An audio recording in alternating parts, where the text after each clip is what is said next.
Ассаламуғалейкум қадірлі көрермен, шынның жүзі Астанада. Бүгінгі қонағымыз Қазақстан Республикасы парламенті мәжілісінің депутаты, халық жазушысы Шерхан Мұртаза. Шерхан аға, қош келдіңіз. Баракелді. Аға, мынау сіз екі қоғамды да, кешегі кеңес қоғамында, бүгінгі заманымызды да көрген, сол екі қоғамда да ел ісіне белсене араласқан адамсыз. Бүгінгі күні қарап, сол екі қоғамды қалай салыстырар едіңіз? Кешегі күнді аңсап сағыну басын ба, әлде бүгінгі күнге келгенімізге қуану сезімі, әлде қандай да бір өкініштер, реніштер бар ма дегендей? Ол енді онысы да мұнысы да бар десе де болады. Мен айтар едім, өткен ғасыр, біз өткен ғасырдың сол 30-шы жылының бас кезінде дүниеге келгенбіз. Мен айтар едім, жесір ғасыр. Жесір ғасырда туған біз жетім бала. Сондай заман болды. Басынан аяғына дейін қуанышының қайғысы көп, қасіреті көп заман өткен ғасыр. 20-шы ғасыр. Осы кезде біз дүниеге келдік, өмір сүрдік. Иншалла, жаңа ғасырға, 21-ші ғасырға аяқ бастық. Аман есен. Ал енді егжей-тегжейін айту керек болатын біз ол ұзақ әңгіме. Ал енді сол өзіңіз айтып отырған сол жесір ғасыр дейсіз. Иә. Сол заманда жетілдіңіздер. Иә. Әгі Мұқағали атамыз айтатын, жетімдеріміз, жетім болып жүріп ақ жетілгенбіз деген. О, міне. Мұқағали гений бұл жөнінде, көрдіңіз ба? Ол менен бір жас үлкен, заманымыз бір, көргеніміз бір. Міне, мынау ол миллионның санасындағы, ойындағы сөзді Мұқағали тауып айтқан. Сол Мұқағали айтқандай, Шерхан аға, мына қалай мысалы сіздерді тағдырдың адамды шынықтыруы туралы айтсаңыз. Мысалы балалық шақта мына бүгінгі адамның принциптегі, мына адами азаматтық көзқарастағы тұрақтылық деген мәселеде сіздер балалық шақта дайындықтан өттіңіздер ме? Тағдыр дайындады ма сол жаңа қиын замандарда? Шырағым, былай енді әңгімені сөйтіп сен тым ары қарай осы ширата бересің дағы адамды ширықтыра түсесің. Бұл тағдыр деген былай. Ол ширатқаны өмірдің, тағдырдың бізді ширатқаны, ол анамыздың құрсағында да жатқанда ширатқан бізді. Мен 1932 жылдың түлегімін. 1932 жыл қазақ үшін, қазақ халқы үшін ең азалы жыл, ең азапты жыл. Ол жылы менімен бірге дүниеге келген жас балалар, мен айтар едім, миллионнан жүзі, көп болса мыңы тірі қалды. Қалғанның барлығы сол тумай жатып шетінеп кеткендер. Аштықтан, аурудан, аштыққа қоса дәл сол жылы мынау қара шешек деген қаптаған. Балалардың бәрі содан қырылған. Менің замандастарым, менімен бірге дүниеге келген адамдар қара шешектен көбісі содан қырылып кетті. Ал біз әйтеуір, мен анамыз айтатын, сен бесікте кәдімгі осы жаңағы былқылдап жара басып сөйтіп жатқан кезде әкең теріс қарап айналып кетіп, бұ да бұйырмады енді бізге деп барып, төсекке барып, теріс қарап бүрісіп жатып қалған дейді. Бітті шаруа дейді. Оның алдында, менің алдымда 3 баласы кеткен.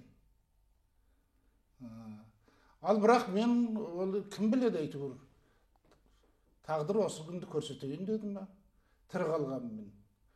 Кірпігім жыбырлап жатып, кетіп бара жатып, қайтадан сол дүниеге қайта оралған адаммын мен. Анадан туа сала.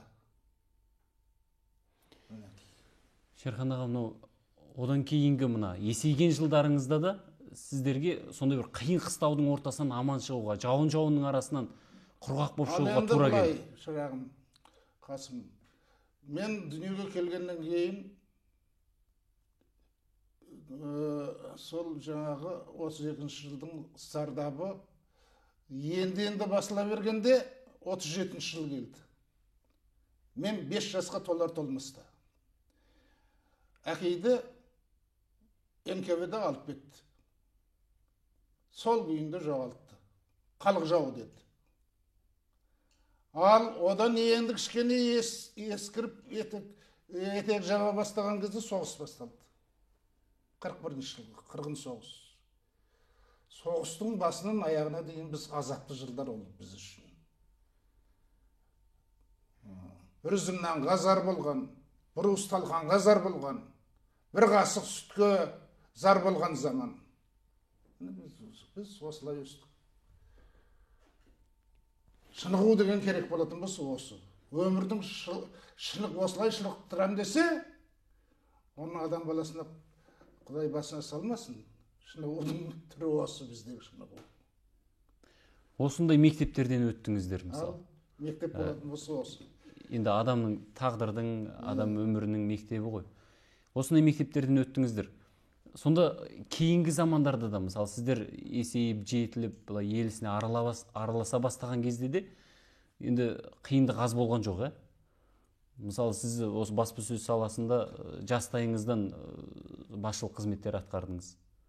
Мысалы газеттерде. Ол енді басқа әңгіме. Ол кездерде қандай қиындықтары болды? Қиындықтар заманның қиындығы. Мен іске араласа бастаған жылы, оқу бітірген жылым менің мысалы 55-ші жылы бітірдім мен. Университет. Журналистика факультетінің редакциялық бөлімін. Кітап шығару деген сөз, редакциялық. Кітап жағының редакторы едім мен. Саяси және көркем әдебиет кітаптарының редактор деген мамандығым бар менің. Сол мамандығым бойынша мен көркем әдебиет баспасы дегенде 1 жыл жұмыс істедім. 1 жылдан кейін газетке ауыстым. Лениншіл жас дейтін газетте ауыстым. Содан бастап мен газет пен журналда. 1 жыл менің алғашқы жұмыс істеген жерім кітап баспасы. Көркем әдебиет баспасы. Сонда жұмыс істей бастадым. Шерхан аға, осы сіз басқарған газеттердің тиражы өсіп, сондай бір жарқырап, елдің көңілінен шығып, сондай белгілі газетке айланып кететіндігі туралы қазір журналистердің арасында бір аңызға айтады осыны. Осының сыры неде, өзіңіз айтып беріңіз? Ешқандай сырда, қырда жоқ. Ол аңыз болатын соншалықты керемет емес. Ол үшін таланттан білу керек. Сен қызметке әйтеуір тамыр танысыңды қазіргі замандағыдай көбінесе. Жерлесіңді, жездеңнің боласын, жиеніңді, нағашың боласын, жұмысқа ала беру деген жоқ о заманда. Талантына мен мысалы былай, сонау Алтайдың асқарынан тауының арасында жүрген Оралхан Бөкей дейтін азамат болды. Соны қызметке алдым мен. Ол алғанда мен оны қайдан білемін, қайда жүрген, не екен, ол жазып тұрды бізге. Сол жазғаннан ұдай бақылап отырып, қандай адам екенін таныдым мен. Ұдайы жариялап жүрдік біз соның жазғандарын. Оның кейін күндердің күнінде шақырдық. Сонда аудандық газетте жұмыс істейді екен. Небәрі аудандық газетте әдеби қызметкер Қатон Қарағай дейтін ауданда. Содан қызметке шақырдық. Қызметке шақырғанда оның секіргені бірден бөлім меңгерушісі болды. Әдебиет, мәдениет, өнер бөлімі дейтін болатын. Сонда сол бөлім меңгерушісі тағайындадық. Өйткені сендік. Ол алдында ісіменен көрсетті. Алыста жатып ақ, біз танымай жатып ақ, көрмей білмей жатып ақ, өзінің ісіменен, жазуыменен танытты өзін өзі. Кейін шақырдық, келді. Мінезі тіктеу, паң, кәдімгі Алтайдың әлгі маралының, қандай деп айтса әлгі маралдың еркегін не дейді? Білмейді. Мен де білмеймін. Сондай кәдімгі тәкаппарлау. Анау маралдардың тауда тұрғанын көрдің бе сен, жартастың басында. Қасқайып тұрады бүйтіп. Дүниеге ұдайы солай қарайтын, паңдау көзбен қарайтын адам болатын. Осындай мінезді адамдар көп жұмыс істейді сол кездерде. Жалпы Онан кейін, газеттерде. иә. Ондай адамдармен жұмыс істеу қалай болды сізге, мысалы? Қолайсыздық болған жоқ па? Қиыншылығы да бар. Онан кейін екінші дүниенің Қазақстан мынау шығыс қиыры ғой. Енді батыс қиырынан сонау ол кезде Гурьев облысы деуші еді, қазір Атырау дей ма? Атыраудан мына қазіргі үлкен ақынымыз біздің Фариза Оңғарсынова деген қызды шақыртып жұмысқа. Таптық оны да. Сол жазған сызғаннан. Соның кейін орталық Қазақстаннан Ақселеу Сейдімбек деген азамат келді бізге жұмысқа. Оны да сіз шақыртып алдыңыз? Иә, тілші болды осы Қарағанды облысы бойынша. Қарағанды, Ақмола облысы бойынша тілші болды. Оңтүстік Қазақстаннан Мұхтар Шаханов дегенді шақырдық. Тракторист болып жүреді екен. Шын болса, трактор айдадым дейді, бірақ соған мен аса сене бермеймін. Отырған шығар трактордың үстінде. Бірақ сол май болып трактор айдағанына мен өзім аса сенбеймін. Кейін байқадым оны. Соны шақырдық, ол мәселе трактор айдаған, айдамаған емес, мәселе жазуында. Соны алғашқы кезде жақсы істеді. Кейін үлкен ақын болып кетті. Ақын болғаннан кейін оған тапсырма беру, оны бәлен жаз, түгенді жаз деп бұйрық айту, ондай мүмкін болмай бара жатты. Ол асаулау келді ақынның. Ол кейін басқа жұмысқа ауысты.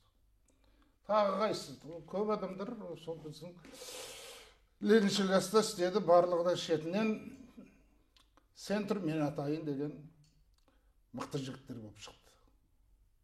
Соның арқасында газет елге тиражы көбейгені, жұртқа үлкен беделі болғаны, оқыла бастағаны, тиражының жүздеп көбейгені соның салдары, мыңдап, жүз мыңдап. Иә. Ал енді сол кездегі қазақ баспасөзі мен қазіргі қазақ баспасөзін қалай салыстырар едіңіз? Салыстырғанда былай, ол кездегі баспасөзінде, бұл кездегі баспасөзінде екеуі де кәдімгі жүгендеулі ат. Ат, мінетін ат. Екеуі де? Екеуі де. Бүгін тәуелсіз біз деп жүрміз ғой. Қарап тұр енді, сен тоқтай тұр. Жемді кім беріп отыр сол атқа? Жемді қайдан жейді? Үкімет береді. Соның сөзін сөйлейді. Соның айтқанымен жүреді, айдағанына көнеді. Көнбей көр, талқаныңды шығарады ертең. Ал о кезде де, о кезде де асырады, жем берді, бірақ айтқанын істеді. Бұлай айырмашылығы. Ана совет заманында, кеңес кезінде тұсаулау, кісендеулі болды. Ал қазіргі кезде ұзын арқан кең тұсау. Арқанда ол дейсіз ғой қазір. Арқанда ол. Ұзын арқан кең тұсау. Түсіндің ғой.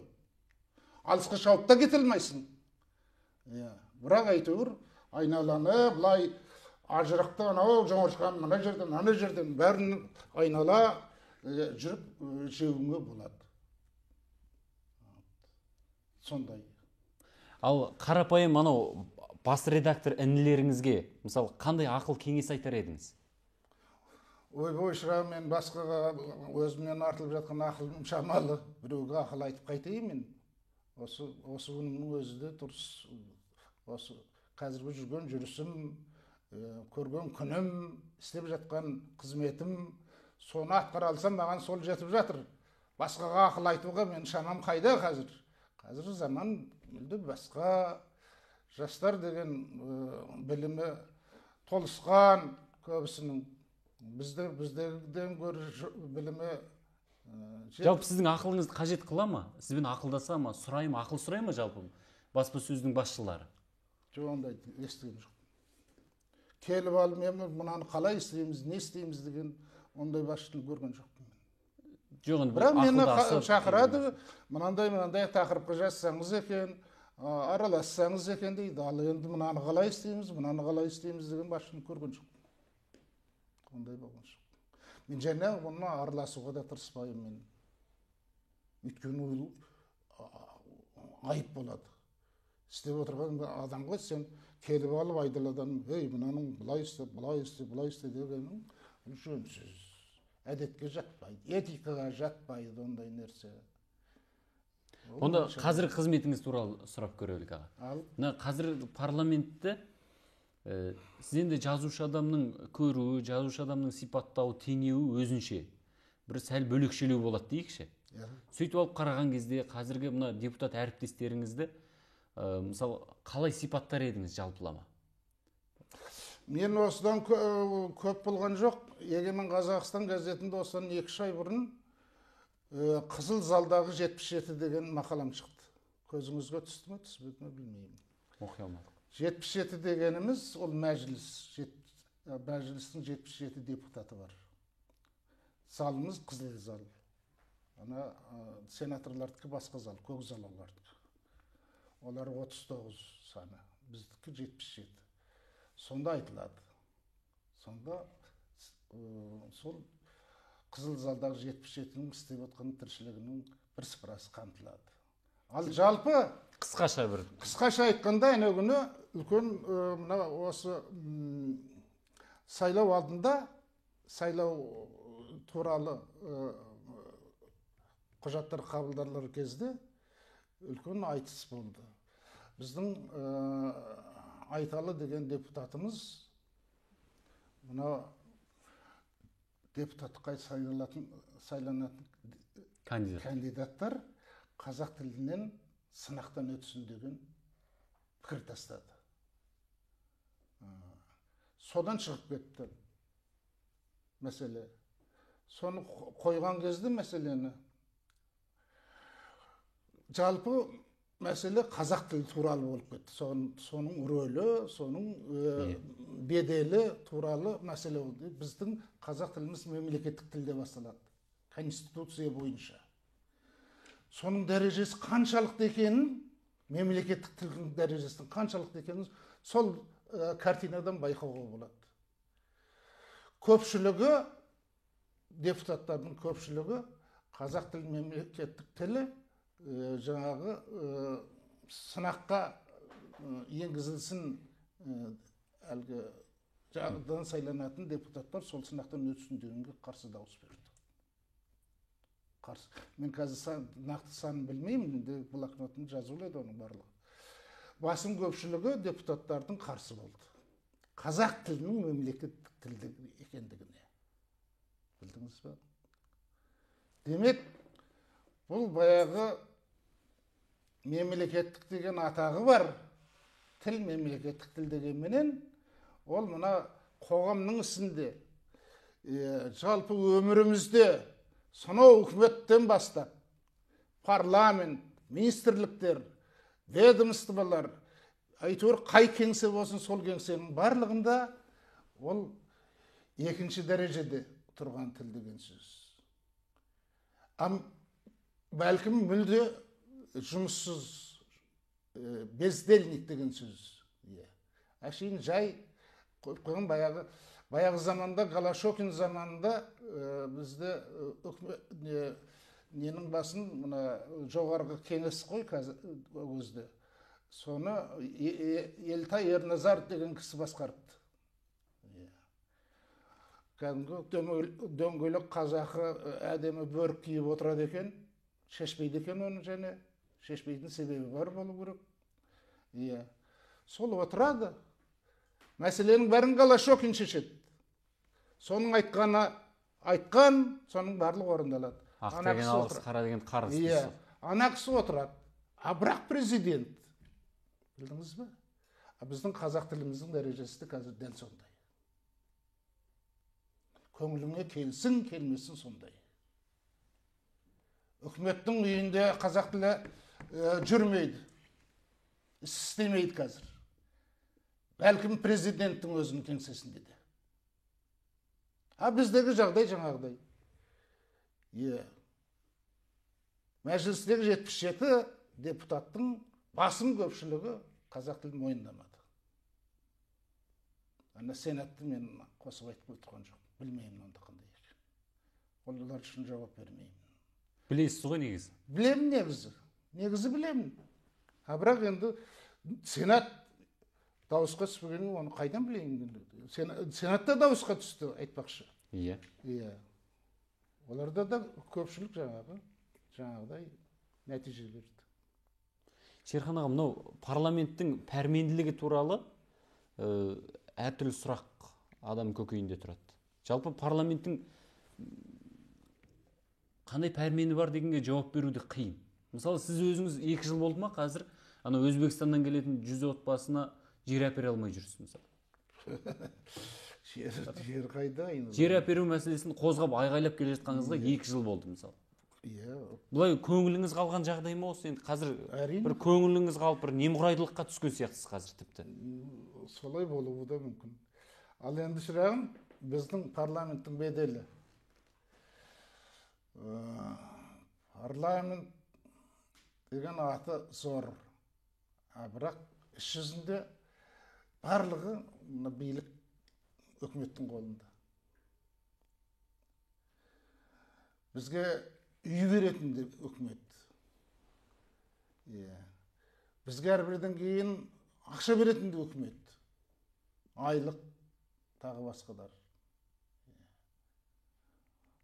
Онда жұрттың бәрі неге ұмтылады депутаттыққа? Бұл себеп, бұл көбінесе депутаттыққа ұсынылатын адамдар, мына лауазымды адамдар. Лауазымды адамдарда депутат неприкосновенность депутаты деген бар.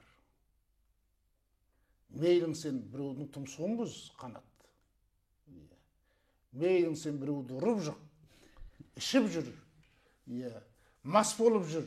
Ол үшін сен сотқа дәл осы біреуді өлтіріп, қолма-қол бір қылмыс істемесең, жүре бересің. Қолма-қол ұсталмасаң және дейсің. Қолма-қол ұсталмасаң. Бізде бір депутаттар бар, айқайлап отырады. Керек болатын болса, кейде сол боқтауға дейін бара жаздайды. Ешкім оған, қой, сен мынауың тәртіпсіздік қой деп айтып жазыра алмайды. Рас, бізде етика мәселесі жөнінде адамдар да бар. Депутаттардың этикалық тәрбие. Оған бірде-бір мәселе қаралған жоқ. Сол комиссияда бұл жөнінде. Бірде-бір мәселе қаралған жоқ. Бір адамның тәртібі қаралған жоқ. Негізі қарайтындай шынымен әдеп бұзғандық жағдайлар бар ма? Болады ондай. Болады. Тұмсығынан ұрған жоқ, ана Ресейдің депутаттары сияқты. Жағадан алып жыртылған жоқ, ешкім жағасы. Бірақ қатты-қатты сөздер айтып, бір кәдімгідей намысқа тиетін сөздер айтылады. Болады ондай. Жалпы осы батыл, ашық, сонда ашық пікір айту деген мәселе. Осы қазір сондай дүниелерді жұрт сирек еститін болды. Сосын бұның бір себебі мынада деген жорамал айтады жұрт. Мысалы, батыл пікір айтып жүрген адамға жоғарыдағылар бір сый жасайды, немесе қызмет ұсынады дегендей. Содан кейін ол еріксіз үндемеуге мәжбүр болады. Жалпы осындай жағдай сіздің басыңызда болды ма? Сіз де мысалы батыл, ашық пікір айтып жүрген адамсыз. Құдай сақтасын, ондай сен жоқ, ұсынған жағдай делік. Жоқ, ондай өмірі естіген емеспін, білген емеспін. Шераға сіз үндемей қойсаңыз деп, мысалы, бір сондай ондай ниет байқап көрген жоқсыз ба? Үйтіп айтқан адамды естіген жоқ. Мен соңғы кезде осы үйтіп кезінде айқайластық та, кәдімгі дауласып та жаттық. Соңғы кезде мен осы бір жылға таяу уақыт мен денсаулығым нашар болды. Мен Алматының емханасында 3 ай жаттым. Мұндағы емханада 3 ай жаттым, Бурабайда жаттым. Сөйтіп көп нәрселерге мен араласқан жоқпын. Және оған зауқым да болған жоқ. Шынын айтсам, мен көп әлгі талқыланып жатқан мәселелерге дендеп, тұтастай оны түсініп, оның барлығын мына жер кем екен, мына жер артық екен деген мәселелерді талдап біліп жатқан да жоқпын оны. Мәселенің шыны, егер керек болатын болса. Ал енді сіздің мысалы жер кодексіне байланысты алғашында өте қарсы пікірдегі адамдардың бірі болды да, ал кейіннен жұмсарып кетті дегендей пікір айтады. Вот сондайды менің бетіме шығырып басып жүр көп адамдар. Оны жазды да әрбірдің кейін. Соған бір жауап қайтарсаңыз. Ал не деп жауап қайтарамын? Мен оны айтысып жатудың қажеті жоқ оның. Өйткені ол үйтіп айтқан газеттер анау бір даушыл газеттер, Азат тағы бір нәрселер. Ал енді мына Дені сау газеттер оны айтқан жоқ. Ол бұлай болды. Ол ежелде менің айтып келе жатқаным мына біздің жер жалға берілген 49 жылға. 49 жылға деп ұсыныс жасап, оны өткізген де өзім. Біреулер айтқан 99 жыл деп. 99 жылға дейін кім бар, кім жоқ. Оны қояйық, орташа мәмілеге келейік, 49 жыл болсын. Сондай кесімдер болады екен өзі. Басқа бір елдерде. 49 жыл нормально. Бір поколение. Солай болған 49 жыл жер жалға беріледі. Аренда. Ал оның кейін барды дағы жоқ, мұны өзгертейік. Жер сатылатын болсын. Жаппай сатылатын болсын деді. Жаппай сатылатын болсын деген кезде мен алғы жалға берілсін 49 жылға деген пікірімнен қайтқан емеспін. Оны айтып та жүрдім. Ал енді тұтас сатып алу деген, сатып алу кім сатып алады? Қаладағы байлар сатып алады. Ол помещик баяғы бір кезде болып кеткен, капиталистік заманда болып кеткен помещик өшірді, қалада отырып алып, жалшыларды құлдар жалдайды. Сөйтіп өнімін жинап алып отырады. Ал бізде ондай адамдар ауылда бар ма? Өмір бойы жерде жұмыс істеді. Баяғыда колхозда болды, совхозда болды. Оның жиған ақшасы сатып алатын жерді сатып ала қоятын қарсы жоқ. Ол қайдан табады ақшаны? Табан астынан. Соның кейін мен аренда жағында болған мен көбесі 49 жыл сол. Ал енді сатып алатын шамасы келетіндер болса сатып ала берсін. Бірақ шетелдіктерге сату деген мәселені кеміту керек. Өзінің бір несі бар, 5% па, 0,5 дейтін.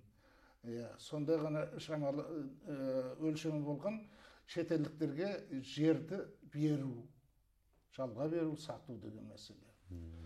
Ал тұтас жерді сатып жіберуге 100% қосылды дегенге, ондай ол әділеттік емес, мен оған барған емеспін. Ал болады анау басып қалған кезде, жаңағы кейде дау болып жатады, күнапкі шешеді ғой. Сол кезде кейін ойлаймын мен енді. Соны бір адасып барып бастым ба мен. Әлгі дауысқа салғандағы түрі ғой енді. Ал оған дейін менің бүкіл осы жер дауы болған заманнан бергі айтқан сөздерімді, берген дауысымды тексеретін адам болса жаңағыдай нәтиже көреді. Мен жерді жаңағы әсіресе бұрын колхозда, совхозда жерге еңбегі сіңген, ежелден сол жерменен күн көріп келе жатқан адамдарға тек жалға беру деген жағында болды. Қазір енді ол заңды жаңағыдай жер сатылады деген заң қабылданып кетті, бірақ бәрібір қазір қарасаңыз, жерді сатып алып жатқан бірде бір шаруа жоқ ауылда, ауылдық жерді. Жерді сатыпты, өкімет сол жердің ақшасын алыпты, жерді бұрынғыдай жалға бермейтін болыпты деген әңгіме жоқ. Бұрынғы қалыппен келе жатыр әлі. Жалға алып келе жатыр. Сатып алған ешкім жоқ. Ал енді Шерхан аға, мынау өмірде көп адамдарды көрдіңіз, көп кезеңдерді көрдіңіз сіз. Жаңа балалық шағыңыздан бастап айтып отырсыз ғой, мысалы. Сол кезде енді қазіргі күні бір артыңызға қараған кезде бір өкінетін жайттар бар ма өміріңізде? немесе келер ұрпақты көріп тұрған кезде олардың алдында бір қарыздарлық, қап деген ай мына істі уақытында бітірмеппіз деген сияқты бір қарыздарлық сезім қинайтын кездер бола ма?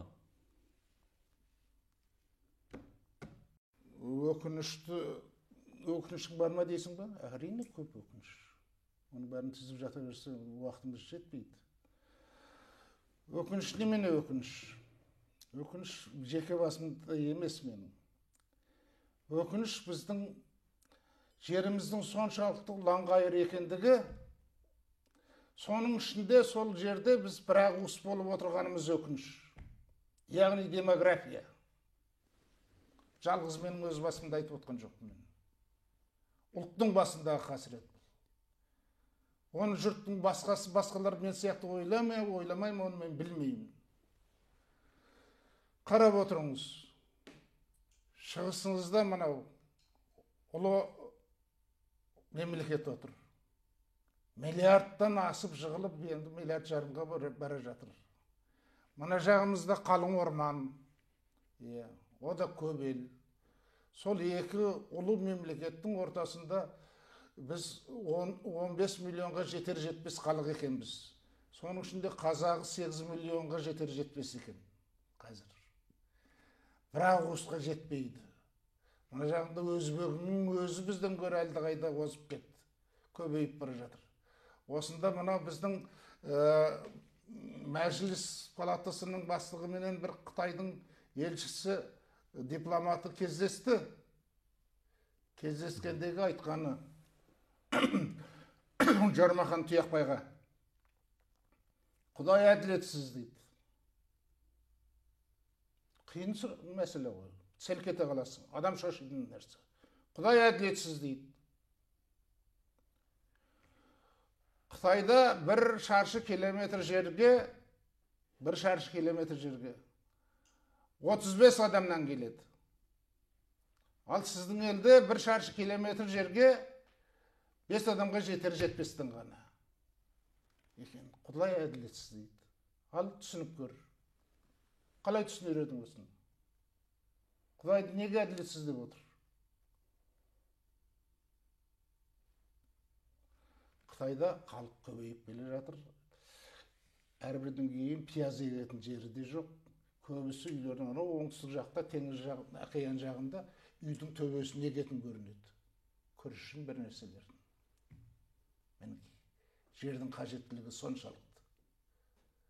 Өнім беретін жердің әсіресе. Ал бізді жатыр ғой. Лаңғайыр жер жатыр. Көзі көрмей отыр ма? Көріп отыр.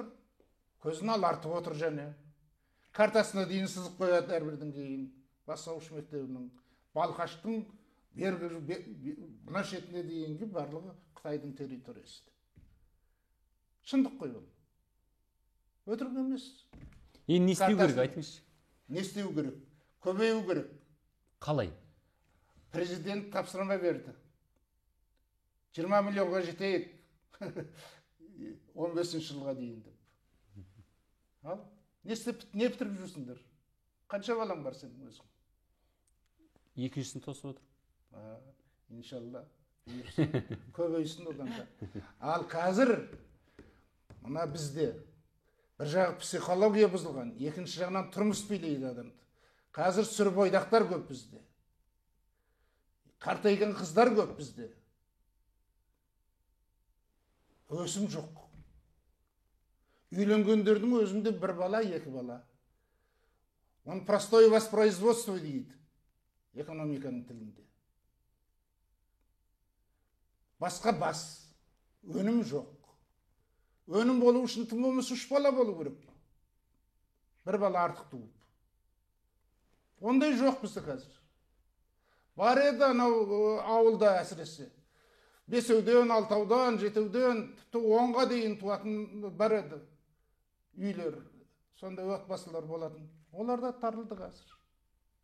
Олар да тартына бастады. Азая бастады туу деген олар. Мінекей осындай жағдайда қасірет ең үлкен қауіп осы бізде. Ертең күнімді көре алмай қаламын, мен аш боламын, өліп қаламын, ауырам сырқамайды дейтін ол екінші пландағы қасірет. Ең үлкен қасірет осы, өнімнің жоқтығы бізде. Үкімет білмейді осыны, қалай қайырланбайды. Ал енді мынау шетелден келіп жатқан отандастарымыз біздің, оралмандар, соларға көп қиянат жасаймыз. Көбінесе кәдімгідей жағдай жасап, үй жай беріп, жер беріп, азаматтық беріп, мәселесін тез шешіп, жылдар бойына сандалып жүретіндер көп осында. Үй жоқ. Жасырынып келеді көбісі әрбірден кейін. Рұқсатсыз, квотасыз келгеннен кейін оның көретін азабы сұмдық. Анда барса да ол түртпек дейді, мұнда барса да түртпек дейді. Жұмыс бермейді, үй жоқ, жай жоқ. Шерхан аға, мысалы осындай пікірлеріңізді, аш пікірлеріңізді сіз әр жерде айтып жүрсіз. Айтып жүрмін. Тағы да айтатын азаматтар, ақсақалдар жеткілікті. Бірақ бұдан бір өзгеріп жатқан нәтиже шамалы. Мысалы қарапайым ғана бір мысал алалық. Мысалы сіздің өзіңіздің маңайыңызда осы пікірлеріңізді өзі жұрт тыңдай ма, орындай ма мысалы? Өстіп айтқан ойларыңызды мысалы тыңдап тіліңізді ала ма? Ең болмаса өзіңіздің әулетіңіз, отбасыңыз, жақын ағайындарыңыз, көршілеріңіз. Шырағым былай. Айтылып қалған дүние емес пе осының бәрі деген ой ғой? Мен балалық шақ менің де басынан өткен, соғысты өткіздік, қиын кезеңдерді басынан өткіздік дедім ғой жаңа. Сол кезде адамдар мейірімдеді бір-біріне. Бір-бірін тыңдаушы еді. Бірінің қасіретін бірі білуші еді. Жанашырлық бар еді. Сол қиын заманның өзінде. Бір ұсталғанды бөліп жүреді. Ал қазір тойынған заман. Қарны тоқ қалып. Бірақ бір-біріне деген мейірім, бір-біріне деген жанашырлық, бірін-бірі тыңдау деген нәрсе жоқ. Бұлайша сізді жұрттың бәрі біледі, Шерхан аға. Мысалы сізді біледі, сыйлайды, өте беделді адамсыз. Бұлай тіпті айбарлы адамсыз деуге болады. Сізді мысалы ағып тұрады адамдар. Ал неге мысалы тіліңізді алмайды жастар? Жаппай еріп кетіп мысалы маңайыңызда. Мен ондай ұйымдастырып қол жинап жүрген жоқпын шағым. Айтуын айтамын. Ал енді бір қол жинап менің тілімді алыңдар, мынаны былай істіңдер деп мен ондай әрекетке барған жоқпын. Сіз жастармен араласасыз ба? Жастармен араласасыз ба? Сирек. Неге бұлай өзіңіз тұйық адамсыз, иә? Жоқ, мен жастарға қалай барып келіп кете беремін олардың арасында. Жоқ, бір шәкірттер сияқты бір маңайында қаумалап жүретін болушы еді ғой. Мен айналамдағы өзім Алматыда жүргенде жазушылар болды, кафеге барамыз, коньяк ішеміз, кофе ішеміз. Мысалы баяғыда Сәбит Мұқановтарды жағалап жастар көп жүреді екен деп естиміз мысалы. Жоқ, Сәбит Мұқановтың дәрежесіне жеттім деп айта алмаймын мен. Ондай беделімде жоқ болуы мүмкін мен. Келіп алып менен ақыл сұрап жатқан жастарды көрмедім мен. Мынаны қайтеміз, мынаны қайтеміз, мынаны қалай істеймін деген жастардың ондай шамалы өзім бір ең ет жақын адамдарым болмаса ол көлденеңнен келіп мынаны былай істесек, мынаны қалай болады, мынаны не істейміз деген ондайды көрген емеспін.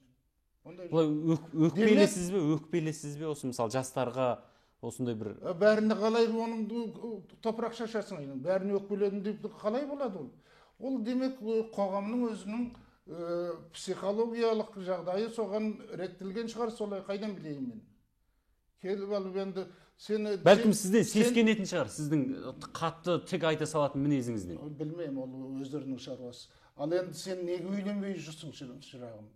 Неге осы уақытқа дейін үйлі жайлы болмайсың деп қайтып мен айтамын. Ол маған айтуы мүмкін. Сенің біріншіден шаруаң не? Екіншіден менің жағдайымды неге білмейсің сен? Мен үйленуге жағдайым бар ма, жоқ ма? Біреуде үй жоқ, біреуде жұмыс жоқ. Ана қыз бейшаралардың жағдайы андай, ол енді кімге барып соқтығады? Менің күйеуге ал деп. Отырып қалады. Отырып қалғандар көп қазір. Жігіттер де сондай. Ал үйленгендердің өзі, Илуде біреу балалы болатындар. Анда сонда біреу. Қайдан өсеміз біз? Өсу үшін жағдай керек. Қазір мына жерде мына президент қазір мына әлгі үй мәселесі жөнінде әңгіме қызып жатыр ғой қазір. Үй салып жөнінде. Әлгі қанша бір квадрат метрді $350 сату керек деді ма, бір нәрсе деп жатыр ғой. $350. Бір шаршы метр. Ол мына сол жастарға, жағдай жоқ адамдарға жағдай жасаймыз деген бір мәселесі. Президенттің тарапынан бұл енді үлкен адамгершілік, дұрыс. Бірақ жұрттың бәрі сол $350 өзін тауып бере ала ма? Әрине таба алмайды.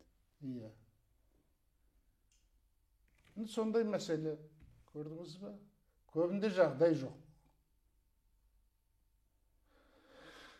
Ол үшін мына кетіп жатқан біздің, бұлай қарасаң, сырт қарағанда бай сияқтымыз. Басқа көршілерге қарағанда, мына өзбектерге, қырғыздарға, басқаларға қарағанда біз бай сияқтымыз. Керемет мұнай бізде жатқан. Басқалар, басқа байлықты бұлай қойғанда. Сөйте тұра, жаңағыдай кедейлерге қол ұшын бере алмаймыз. Жастарға әсіресе жағдай жасай алмаймыз. Жұмыспен қамтамасыз ете алмаймыз. Үйменен, тұрғын үймен қамтамасыз ете алмаймыз. Ол енді айналайына көкек емес қой. Көрінген тұтаның түбіне барып жұмыртқалай беретін. Оған үй керек, жай керек, жағдай керек. Бала болу үшін, өсім болу үшін, халықтың өсіп көбею үшін. Ал екінші жағдай, қазақ халқының басындағы ең қасірет, өмір бойы бір кесапатқа ұшырайды отырады. Өспейтін себебі. Қандай кесапат? Кесапат. Қандай кесапат? 16-шы жыл. Кесапат па, кесапат емес па? Өткен ғасырдың 16-шы жылы. Революция, ашаршылық. 18-шы жыл мен 21-шы жылдың арасындағы ашаршылық. Коллективизация. 29 мен 33-тің арасы. Көшу, босу, қырылу, аштан қырылу, қолдан жасалған геноцид, мінекей қырылу. Артынан репрессия жылдары, соғыс жылдары. Көзіңнің ашылып келе жатқан сол 50-ші жылдан бері қарай ма деп ойлаймын, ептеп. Бірақ оның өзінде де қиыншылықтар көп болды. Ұдайы осындай кесапатқа ұшырап келе жатқан халықтың азаю себебі сол. Мұны тарихта жасырмайды, бәріне айтылып жазылып та жатыр ғой. Азбыз біз, шырағым. Обал, осыншама кең дүние бізге ата-бабадан қалған. Сол Алтайдан Ақжайықтың ар жағына дейін. Жер жетеді, көл де жетеді, су да жетеді, бәрі де жетеді. Адам жетпейді. Жаңа Қытайдың айтып отқан сол. Құдай әділетсіз деп отыр. Мүмкін шынында да әділетсіз.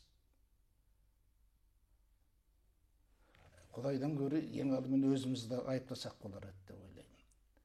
Өзіміз әділетсізбіз бе деп қаламын мен. Қоғам. Кім, біздің қазақ қоғамы ма әлде қалай? Қазақстан. Қазақстан деп атаймыз біз. Қазақ қоғамы деген жоқ. Президент жаны ашып жаңағыдай жағдай жасайық дейді, бірақ оған көріп отырсыз ғой. Үй жоқтар, жай жоқтар көп, жұмыссыздар көп. Бұл жағдайда жаппай үйленіп, четінен той жасап, четінен бұрқыратып осы той үйлену тойын жасап, четінен бала туғызу деген ондай керемет табан астынан бола қоймайды. Ол ертекте болуы мүмкін. Қиялда болуы мүмкін. Ал өмір қатал. Сондықтан да біз ең алдымен жағдайды осы жастарға жасауымыз керек. Ұрпақ болу үшін. Оралмандар бізге қарағанда имандылау, оларда балалар ең құрғанда 3-4-ден бар. Моңғолстаннан келетін, Қытайдан келетін, Түркиядан келетін, тағы басқа жақтардан келетін. Соларды алу керек бізге. Соларға квота дегенді беру керек. Сандалтып қоймастан. Жер беру керек, жер жетеді. Үй алдына кішкене бір-екі мал салып берсең, кейін адам болып кетуі мүмкін әбден. Әсіресе мынау Өзбекстаннан келетіндер, Тәжікстаннан келетіндер, олар әбден басып піскендер. Қолынан іс келеді олар. Жаңағы өзің айтып отырсың, әлгі бостандықтан қайта-қайта хат жазады. О, бізден Көкшетаудан жер берсін бізге. Барайық сол жерге. Өзімізді, өз күнімізді өзіміз көрейік, жер берсін бізге.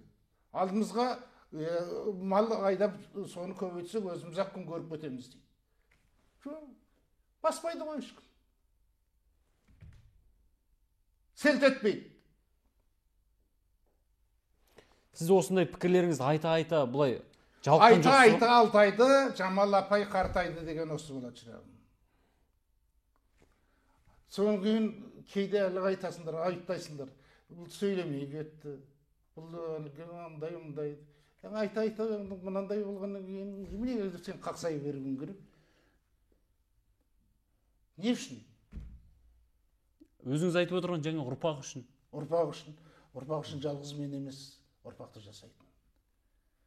Өзің анау, үшінші, төртінші, бесінші, алтыншы, жүзінші, мыңыншы, миллионыншы. Барлығымыз бір қалыпта, бір жөнде, бір бағытта болуымыз керек. Қазір әркім өз күйін күйттеп кеткен. Қазір мына Алматының айланасын көрдің бе сен жақын арада? Көрдім. Мен де көрдім.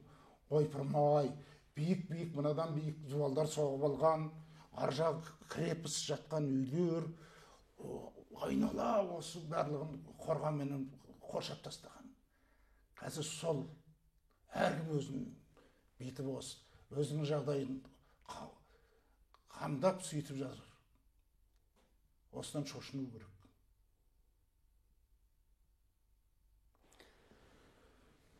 Аға, енді не айтамыз басқа? Енді мына біздің хабарымыз портрет, былайша айтқанда портрет. Уақыт жетіп жатырмыз сен? Уақыт жетеді ғой. Бірақ мен сізге бір қысқаша бір сұрақтар қойсам, сіз бір қысқашалау жауап беріп отырсаңыз, өзіңізге қатысты аға бірақ. Жарайды. Мысалы, мынадай сұрақ. Шерхан аға, сіз мысалы көп жылдар басшылық қызметтер атқардыңыз. Сосын сіздің мінезіңізде бұлай жұмсақ мінез емес. Шынын айту керек, жетіп тұрған жоқ. Соны мысалы бір байқамай кейде бір адамдарға бір қиянат қылған кезіңіз болды ма? Тым қатал кетіп деген сияқты. Осы жұрт қатал дейді шырағым. Қатал болып мен ешкімнің мұрнын бұзған жоқпын. Ешкімге тіл тигізген жоқпын. Жұмысымды талап еткен шығармын. Ол рас. Ал енді біреуге зәбір көрсетіп, обалына қалып, емесі жұмыстан қуып жіберіп, жазықсыздан жазықсыз. Ондайды айтсын жұрт, егер ондай кінәсі бар болатын болса, маған қоятын. Бар ма екен сондай? Сұрақ салып көрші телевизор арқылы. Шерхан Мұртазаға осы өкпелерің бар ма, сендер қиянат көрдіңдер ме содан деп? Ал Шерхан аға, сізді мысалы сынды қалай қабылдайсыз? Шын болса, шын болса. Неге мен ондай топастығым жоқ соншалықты. Өзім кінәлі болатын болсам, біреуді бекерден бекерге ғайбаттасам, немесе біреудің бір нәрсесін тартып алсам, немесе біреудің бір әдейілеп тұрып жаңағы ісін білдірсем, оған әрине мен айыптым. Сіздің мысалы айыбыңызды бетке айтса, сіз мысалы қандай әрекет қылған болар едіңіз? Түзелуге бет бұрар едім. Табан астында түзеуге әрекет жасар едім. Кешірім сұрар едім. Шыннан солай болып жатса. Үйтіп маған айып қойған ешкім жоқ. Сенің күнәң мынандай, таудай сенің күнәлерің бар. Оңбағансың сен. Сен кісәпірсің деген адам көзіме шұқып айтқан ешкімді көрген жоқпын. Өз күнімен өзім жүрген адаммын. Мен өзімнің адал еңбегімен жүрген адаммын. Дүние жиған, дүние қоңыздығым жоқ. сұрап көр жұрттың барлығынан. Қанша жиған дүнием бар екен менің. Бұлай өмірде уәдені көп бердіңіз бе? Жоқ. Уәде беріп орындай алмай қалған жағдайлар болған жоқ па? Уәде орындайтын, қолымнан келетін болса, уәде беремін. Қолымнан келмейтін болса, шырағым, мен қолымнан келмейді деп айтамын. Уәде беріп алып, оны орындамай, оңбағансың деген лағнет естіген жоқпын әзірге. Осынша жасқа келдім мен. 70-тен асқан жасым бар. Көпті көрген басым бар. Бірақ сондай оңбағансың деген қарғыс лағнетті мен естіген жоқпын әзір. Құдай естіртпей ақ қойсын енді қалған өмірді. Әмин. Шерхан аға, мынау енді алдағы жоспарларыңыз туралы айтсаңыз. Алда сайлауға түсесіз бе? Сайлауға түсе болдық қой енді. Сайлауда тісіміз сарғайды сайлаудан. Ал енді өзің сияқты жастар келе жатыр. Солар жол беру керек сияқты. Біз сияқты ақсақалдар, ақсақал болдым деген адамдар. Ал мен енді тек сайлауменен осының бір тиын сенімін күн көріп жүрген адам емеспін. Мен жазушы деген атағым бар. Жазушы деген билетім де бар. Иншалла шыққан кітаптарым бар. Енді қалған өмірде мені әлі де жүрегімде жүрген бір осы айтылмай жүрген жыр сияқты бір жазатын нәрселерім бар. Соны жазсам ба деймін. Тыныш өмір сүріп, барып, сол елге барып жатып, жантайып жатып, соны жазып, ол үлкен панорама бола қоймас. Үлкен эпопея бола қоймас. Қысқа әңгімелер, соларды біраз жазып тастасам, жақсы болар деп ойлаймын. Сол көп олжа болады маған. Рахмет аға. Үлкен байлық болады. Рахмет өзіңіз. Рахмет аға. Сол жазуыңызға да сәттілік тілейміз аға. Денсаулығыңыз мықты болсын. Студиямызға келіп, үлкен басыңызбен осылай сұхбат бергеніңізге көптен көп рахмет аға. Жақсы. Қадірлі көрермен, сіздер Шынның жүзі хабарында Қазақстан Республикасы парламенті мәжілісінің депутаты, халық жазушысы Шерхан Мұртазамен болған сұхбат тыңдадыңыздар. Бұл сұхбатымыздың жазбаша нұсқасын Айқын газетінен оқуларыңызға болады. Келесі кездескенше.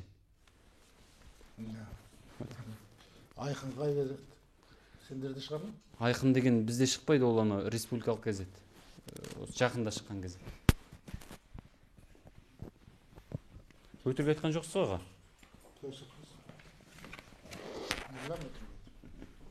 Мен сіз өтірік айтатыныңыз.